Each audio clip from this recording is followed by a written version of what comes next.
இவரா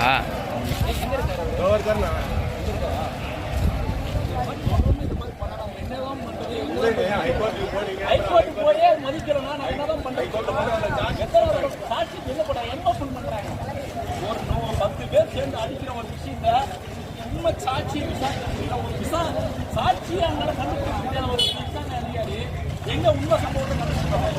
2 வருஷமா நான் போராடிக்கிறேன். இது என் வேலையா இது நான் பெட்டிங்க 2021 நான் பெட்டிங் கொடுத்துருக்கேன். ஒரு விசாரணையாவது ஒரு மனுவாவது நான் விசாரிச்சிருக்காங்க. ஒரு மனு கூட அதிகாரிகள் எல்லா அதிகாரியும் நான் பார்த்துட்டேன்.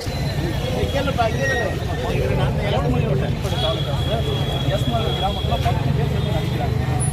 அங்கே இருக்கிற எல்லா சாட்சிகளும் இருக்கிறாங்க. 2022 போராட்டம் தொடர்ந்து எம்எஃப் பண்றாங்க. டைரக்ஷன் வாங்கியிருக்கோம் சார். அந்த கேஸ் எம்எஃப் பண்ணியிருக்காரு. எத்தனை தடவை கோர்ட்டு போறது? ஒரு எஃப்ஐஆருக்காக நான் 3 தடவை கோர்ட்டு போயிருக்கிறேன்.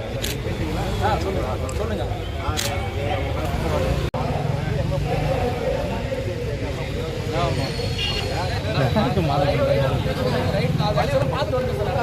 எனக்கு எல்லா வழிமுறையும் தெரியும்.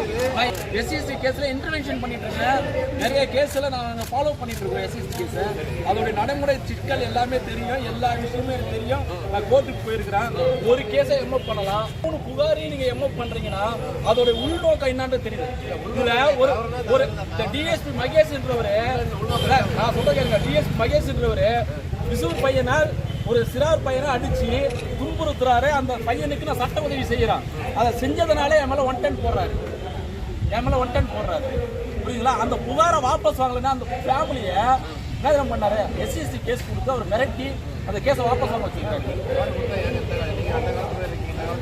சார் அதாவது சார் நாங்க எல்லாத்துக்குமே ரெடியா தான் இருக்கிறோம். நாங்க எல்லா இடத்துலயுமே பெட்டி கொடுத்துருக்குறோம்.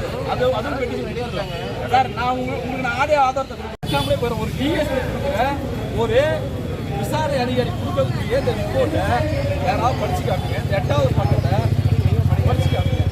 இல்ல படிக்க முடியுமான்னு பாருங்க.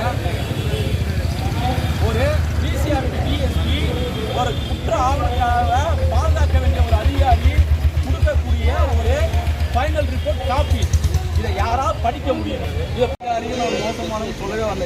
பண்ண தவறு நான் நிறைய எல்லா சட்டத்தையும் பார்த்துக்கிட்டேன். பழனிசாமி கேளுங்க, எவ்வளோ சட்டத்தை பார்த்துருக்குன்னு கேளுங்க. அவரை எத்தனை தடவை நான் கோர்ட்டுக்கு போயிருக்கேன்னு கேளுங்க. இவரை கேளுங்க, எத்தனை தடவை கோர்ட்டுக்கு போயிருக்குன்னு கேளுங்க. நான் வந்து நீங்கள் போகக்கூடாது சொல்ல மாட்டாங்க. நீங்கள் உங்கள் ரைட் எத்தனை தடவை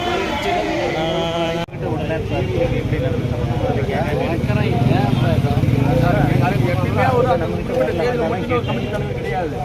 எல்லா நாளுமே எங்களுக்கு கமிட்டியோடைய தலைவர் தான் வரும். புரியுதுங்களா? எங்களுக்கு கமிட்டியோடைய தலைவர் தான் வரும். பிசினஸ் கமிட்டி கமிட்டியோடைய தலைவர் தான் வரும். அதனால நான் கமிட்டி தலைவர் வர மாட்டாங்க. கிடையாது. எதுக்கு மாறி வந்துருங்க? எல்லாம் காப்பி போட்டு கேட்ட கொடுக்க போறாங்க. கேட்டுட்டு சார் நான் பழங்க உங்க டவுட்டை நீங்க கிளாரிஃபை அதுதான் நீதிமன்றத்தில் நான் வாங்கிக்கிறேன் சார். இவங்க தர வேண்டிய என்னுடைய ரைட்ஸ் அவங்க ஏன் மறுக்கிறாங்க? இந்த மாதிரி கொடுக்கறது ஒரு முறையா? கிளியர் காப்பி நடக்குது சார். கிளியர் காப்பி கொடுக்கணும். ஏடிசட் எஸ்சிஎஸ்டி கேஸ் நடக்கும்போது எந்த ஒரு விசாரணை அறிக்கை அந்த ரிப்போர்ட்டாக கொடுக்கணும்னு சொல்லியிருக்காங்க. கொடுக்கலையே. எத்தனை மாதத்துக்குள்ள அந்த ஃபைனல் ரிப்போர்ட் பண்ணணும்? 2 மாதத்துக்குள்ள பண்ணணும். 6/12/2023 போட்ட வழக்கை இப்போ இந்த மாசத்துல க்ளோஸ் பண்ணி கொடுக்குறேன். அது நான் எடுப்போம் சார். என்னோட கமிட்டி தலைவர்கிட்ட நான் கம்ப்ளைண்ட் கொடுக்கணும் சார். என் கமிட்டி தலைவர்கிட்ட இது மாதிரி முறையாக விசாரிச்சிருக்காரு.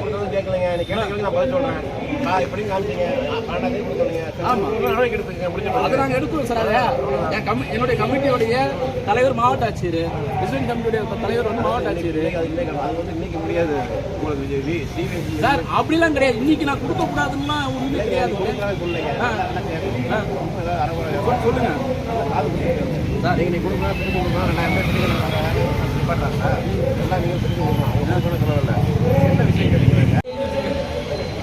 என்னை விசாரிக்காமலே விசாரிச்சு ஒரு தேதி கொடுத்து அதை நான் பண்ணுவோம் சார். சார் அப்படி கிடையாது. நான் பப்ளிக் கேஸில் சொல்ல வரேன். நான் மாவட்ட ஆட்சியர்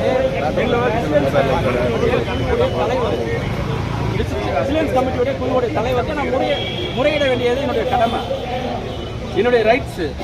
அதை நான் முறையிடறதுக்காக வந்திருக்கிறேன்.